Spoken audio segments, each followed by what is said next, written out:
litoral norte, junto com a região da Baixada Santista e a região do Vale do Ribeira, ele forma a vertente litorânea, né, que tem uma característica específica em relação às outras bacias hidrográficas do estado de São Paulo. Principalmente a questão dos rios nascerem, né, na Serra do Mar e desaguarem no Oceano Atlântico. Nós temos aí uma quantidade de água que se evapora no mar, tenta ultrapassar a cadeia de montanhas, mas não consegue.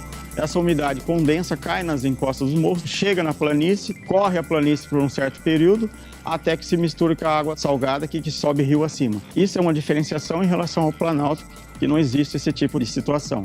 É uma região extremamente rica de beleza natural, de beleza cenográfica, tem uma estrutura até arquitetônica diferenciada. A gente está numa região privilegiada, né, com a formação bem característica de Mata Atlântica mesmo, com diversos ecossistemas preservados que são inerentes ao território do litoral paulista como um todo. A Mata Atlântica, ela é uma região de produção muito grande de água, né? Nós temos muitas nascentes. Entretanto, essa é uma falsa ideia de abundância. A gente tem uma quantidade grande de chuva que cai em determinada encosta de morro, mas ao mesmo tempo, quando se cessa essa chuva, o rio volta a ser aquele rio pequeno. Diferente como acontece no Planalto, porque você tem lá, às vezes, uma região brejosa que funciona como uma esponja e deixa o rio perene com uma quantidade maior de água. Nós aqui no litoral não temos reservatórios.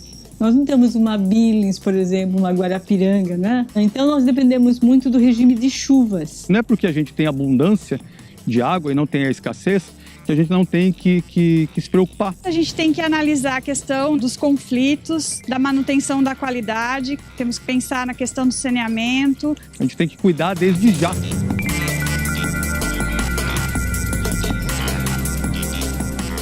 A região, né, da vertente litorânea tem bastantes similaridades, mas também tem alguns pontos de contraste, né? A região do Vale do Ribeira é uma região que conserva a maior área contínua aí de Mata Atlântica. Iguape é uma cidade turística, histórica, né? Aqui a gente tem a festa do Bom Jesus de Iguape, que é uma festa tradicional, muito forte ainda a comunidade pesqueira.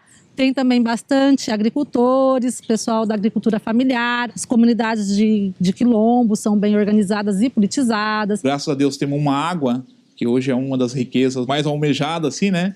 E aqui nós temos em abundância muita água boa, né?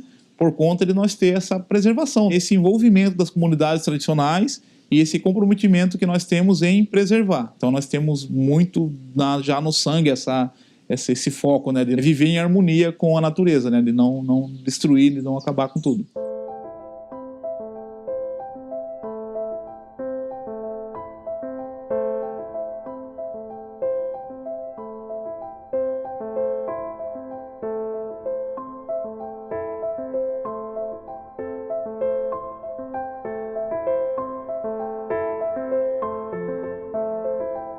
A nossa região, como o nome já diz, é uma região de baixada, uma área que é provida aí por bacias hidrográficas importantes. São bacias hidrográficas que estão relativamente bem preservadas, né, principalmente nas partes superiores. Então tem todo o Parque Estadual da Serra do Mar que acaba protegendo essa bacia hidrográfica e assim a gente consegue ter uma água de qualidade e também uma certa quantidade de água. Nós estamos numa região, né, costeira, ela tem uma grande biodiversidade e ela facilita muitas das atividades voltadas para a questão de, como por exemplo, biotecnologia, atividades voltadas para o porto e atividades também que nos interessam muito relacionadas à questão dos recursos hídricos.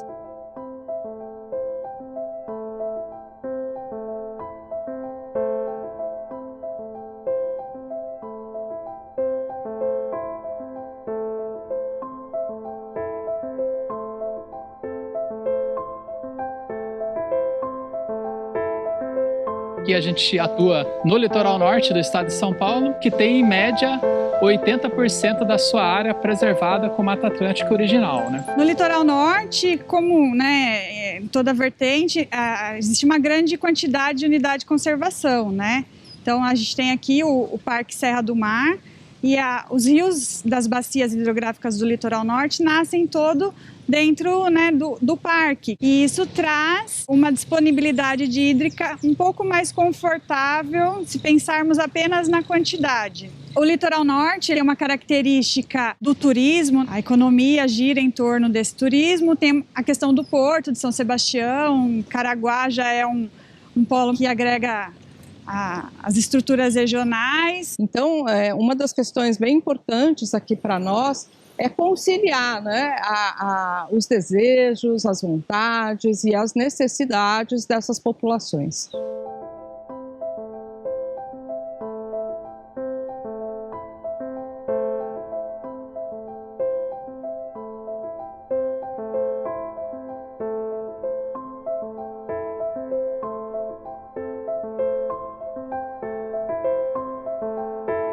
A questão do saneamento em toda a costa do estado de São Paulo é bastante antiga, né? Primeiro, devido às características geográficas de nossa região. Uma população entre a Serra do Mar, né, e o mar. Isso dificulta bastante a implementação de sistemas de abastecimento de água, esgotamento sanitário e até mesmo a coleta de resíduos sólidos na região do litoral norte. Por exemplo, nós temos 200 quilômetros de costa. Nós não temos um aterro sanitário. O nosso lixo vai para Jambeiro. O que eu me lembro de cabeça, já teve 5 acidentes na Tamoios com o transbordo dos caminhões de lixo que sobem a serra.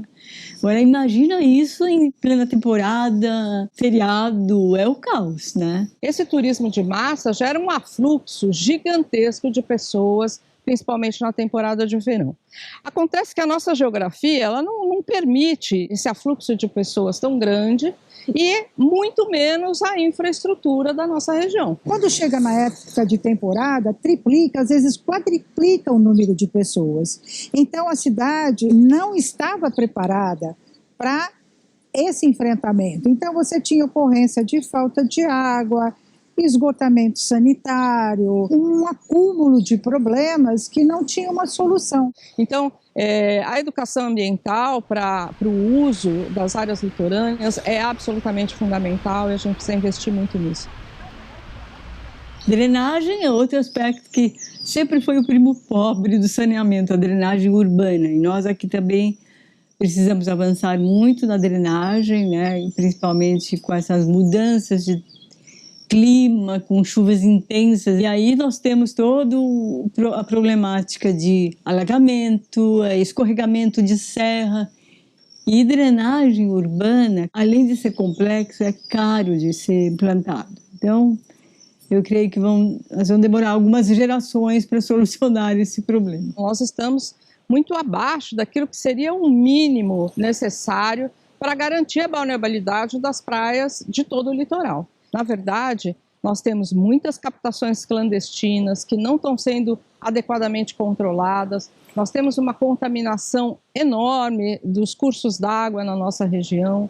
E isso tem um impacto muito grande, não apenas na balneabilidade das praias, mas para todo o sistema. A gente sabe que o rio ele corre. Se você causa poluição, uma contaminação por uso, por exemplo, de defensivos agrícolas, ele vai impactar todas aquelas pessoas que fazem uso desse rio no seu percurso. Então, o cuidado que você tem que ter em todos os meandros, em todo o corredor do rio, tem que ter esse cuidado. A gente conhece comunidades que usam um rio para questão pesqueira, comunidades que usam um rio para um turismo, A gente tem aqui também a atividade de mineração. Então, existem várias atividades econômicas, atividades recreativas que são feitas com o rio. Na verdade, a gente tem a percepção, principalmente das pessoas que vêm de fora, que todo o recurso que a gente tem aqui, ele é infinito, E não é assim, até a água mesmo que a gente tem. Se você tiver uma escassez hídrica muito menor da que teve na região interior do estado de São Paulo, a gente já não vai ter água rapidamente.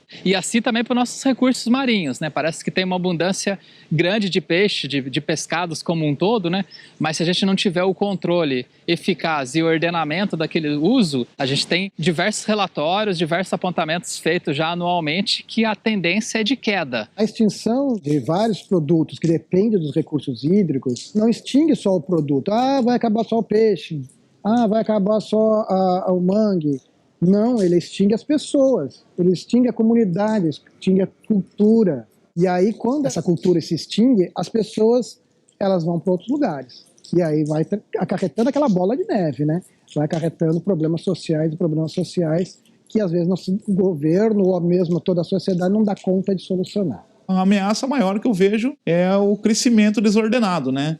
É o pessoal achar que a qualquer custo deve-se ir em busca da riqueza. E nós temos outra visão. Para nós, a riqueza ela é nós manter esse recurso, manter essa mata, manter os animais, manter a nossa tradição, né? Manter a nossa história. Eu saio daqui, pego minha canoa, vou até o manguezal, eu consigo trazer minha ostra, trazer meu peixe. Se eu vou na mata, eu consigo tirar um palmito, consigo tirar uma fruta.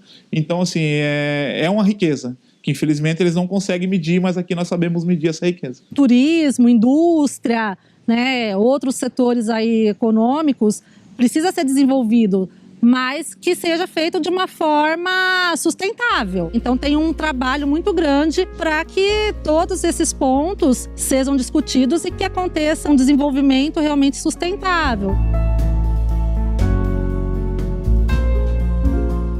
A disputa de recurso hídrico não é nova, há milhares de anos já existe. Seja ela de água doce, seja água marinha, tem multiusuários. Por exemplo, o Rio Ribeira ele tem o uso de hidrelétrica para geração de energia, tem o uso da água para agricultura, tem o uso da água para aquicultura, tem o uso da água para abastecimento urbano, tem o uso da água questão de mineração e tem o uso da água para pesca. Então, esses usos têm que ser colocados dentro na mesa de discussão entre todos e ver aonde cada um é atingido e como pode colaborar. A questão de gestão de recursos hídricos é relativamente recente na história do Brasil. São Paulo foi pioneiro nessa história da discussão de uma nova forma de gestão. Antes disso, o que acontecia? Cada território, seja município, seja estado, discutia uma questão de gestão de recursos hídricos de forma isolada. Na década de 60, outros países, especialmente a França, já discutiam gestão de uma outra forma, tendo como base dois princípios fundamentais. Primeiro, que os rios não têm limites. Então, vamos começar a fazer gestão não mais baseado nos limites de um município ou de um estado, mas nos limites da bacia hidrográfica daquele rio. Segundo ponto fundamental é a participação de todos no processo. Até então, apenas os governos, federal, estadual, municipal, que determinavam a legislação, as diretrizes de gestão. A sociedade civil só ficava ali olhando. Então, não. A sociedade civil tem que participar. E essa nova maneira de pensar foi capturada por um grupo de pessoas do estado de São Paulo, principalmente do Departamento de Águas e Energia Elétrica, que começaram a criar os comitês de bacia hidrográfica. Hoje, um total de 22 comitês, com a participação do Estado, município e a sociedade civil. Então nós temos hoje, junto à sociedade civil, a participação de universidades, de segmentos que nem o setor pesqueiro, os pescadores, de comunidades que vivem os problemas e o cotidiano do dia a dia de recursos hídricos. Então, eles ajudam, inclusive, aos municípios e ao Estado a encontrarem essas soluções, ao invés de vir de cima para baixo, na discussão tripartite. E quando as pessoas começam a ouvir as discussões, participar das reuniões, elas percebem que ali é a realidade delas, né? São os problemas e as dificuldades que ela passa no dia a dia, né? Então é a questão do resíduos sólidos na praia, a vulnerabilidade da praia, a questão da enchente, da inundação. Ela começa a se sentir parte das discussões e ela percebe que ela tem muito a contribuir. Eu posso mudar a realidade do meu bairro ou da minha região ocupando esses espaços públicos que são onde está rolando as tomadas de decisões, né? Se eu não ocupar lá, não tem como eu cobrar investimento e qualquer ação que venha das pessoas que ali estão, né? Eu tenho um rio que passa na porta da minha casa. Eu quero também poder opinar e discutir no que ele vai poder ser usado, né? Se eu não participo, vai ser uma pessoa de fora, às vezes que nem conhece a realidade, que vai definir, determinar. Então, participar é a oportunidade de eu poder também estar apresentando a minha visão, a minha posição. Isso é um aprendizado. Eu me lembro quando entrei no comitê, todo mundo assim, ficava meio, como é que eu vou discutir isso, como é que eu vou discutir aquilo, né? E depois todos foram aprendendo, as próprias pessoas dentro do comitê, mesmo tendo uma opinião oposta ao teu companheiro, né? Então é um aprendizado de ceder, e de buscar. Nós temos que entrar num consenso do que é melhor para o território, diante de todas as visões, né? Então nós temos a visão do pessoal que tem a tendência do desenvolvimento econômico, nós temos as entidades ambientalistas, nós temos o poder público que tem até demandas legais para atender. Então assim, o Comitê de Bacias é exatamente o local que a gente senta e discute qual é o melhor cenário para todos. Qual que vai ser o futuro? Qual é o litoral que nós queremos? Isso está sendo discutido? Está sendo discutido pela sociedade? De que forma a sociedade está sendo ouvida pelos gestores?